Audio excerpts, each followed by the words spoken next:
प्यारे 8वीं कक्षा के छात्रों, आज हमने कुछ पाठ तो पहले किया था और कुछ आज कर रहे हैं। इसको काम को आपने संपूर्ण रूप से याद करना है और लिख करके लाना है, जो प्रश्न होमवर्क के रूप में दिए जाएंगे। आज है हमारा पाठ का नाम है भूमि, मृदा, जल, प्राकृतिक वनस्पति और वन्य जीवन संसाधन। आज पहला पॉइंट है मृदा। मृदा क्या होती है? पृथ्वी के कुछ पृष्ठ पर दानेदार कणों के आवरण की पतली परत मृदा कहलाती है। दोबारा देखें, पृथ्वी के पृष्ठ पर दानेदार कणों के आवरण की पतली परत मृदा कहलाती है। यह भूमि से निकटता से जुड़ी हुई है। सतल रूप मृदा के प्रकार को निर्धारित करते हैं। मृदा का निर्माण चट्टानों से प्राप्त खनिजों और जैव पदार्थ। मृदा निर्माण के कारक कौन कौन से हैं, इनको ध्यान से देखना है। मृदा निर्माण के मुख्य कारक जनक शैल का स्वरूप और वायविक कारक हैं। मृदा निर्माण के अन्य कारक स्थलाकृति, जैव पदार्थों की भूमिका और मृदा निर्माण के संगठन में लगा समय है। अलग अलग स्थानों में ये भिन्न भिन्न हैं। अब हम इसकी ओर ध्यान देंगे। भारत में जलोढ़, काली, लाल, लैटराइट, मरुस्थलीय और पर्वतीय प्रकार की मृदाएं हो सकती हैं। विभिन्न प्रकार की मृदाओं को एक जगह मुट्ठी भर एकत्रित कीजिए और निरीक्षण कीजिए कि ये किस प्रकार एक दूसरे से भिन्न हैं। और ये मिट्टी के प्रकार आपने अच्छी तरह कॉपी में लिख लेने हैं, याद करने, ये होमवर्क में काम आएगी। मृदा का निम्नीकरण और संरक्षण के उपाय। मृदा अपरदन और अक्षीणता मृदा संसाधन के लिए दो मुख्य खतरे हैं। मानवीय और प्राकृतिक दोनों ही कारकों से मृदाओं का निम्नीकरण हो सकता है।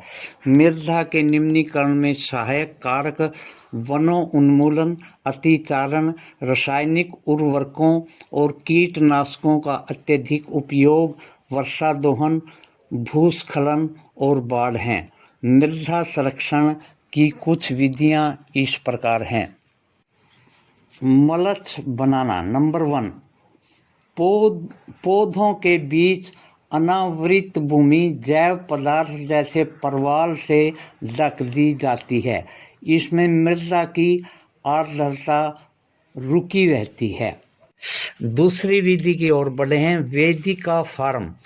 चौड़े समतल सोपान अथवा वेदिका तीव्र डालों पर बनाए जाते हैं, तेज डालों पर बनाए जाते हैं, ताकि सपाट सतह फसल उगाने के लिए उपलब्ध हो जाए और इससे पृष्ठीय प्रवाह और मृदा अपरदन कम होता है।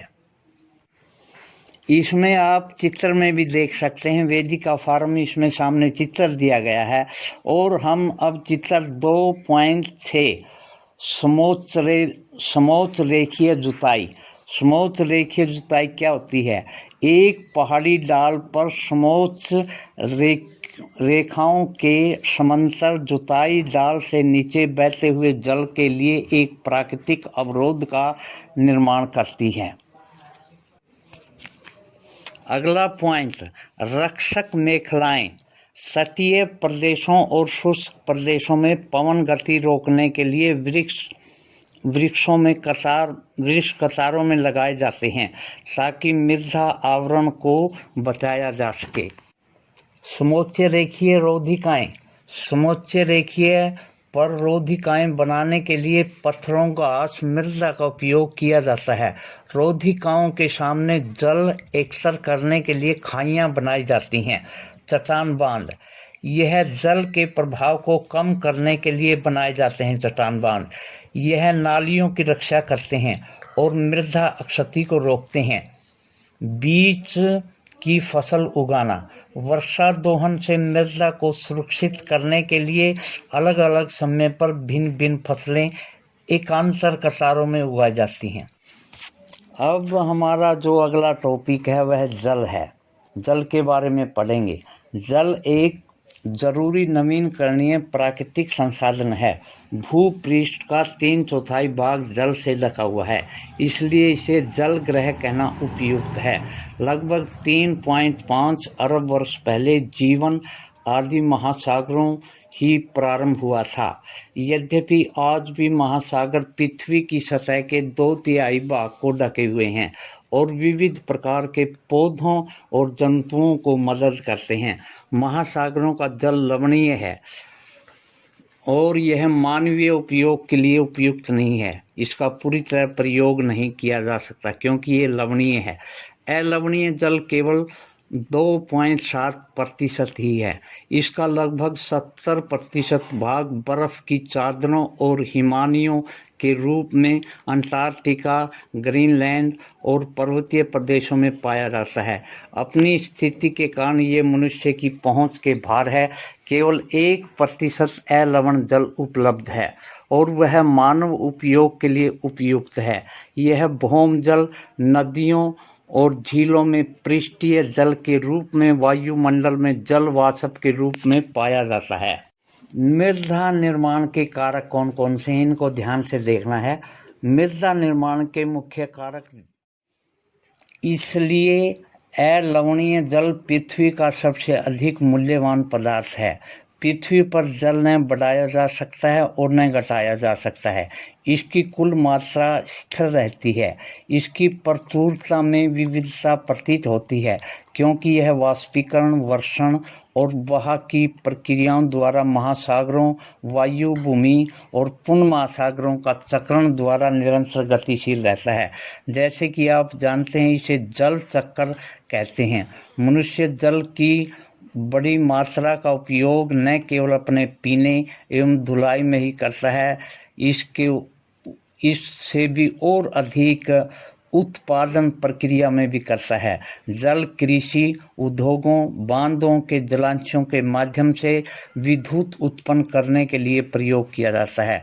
जल स्रोतों के सूखने अथवा जल प्रदूषण के कारण अलवणीय जल ही आपूर्ति की कमी के मुख्य कारक बढ़ती जनसंख्या, भोजन, नकदी फसलों की बढ़ती मांग, बढ़ता नगरीकरण और बेहतर होता जीवन स्तर है।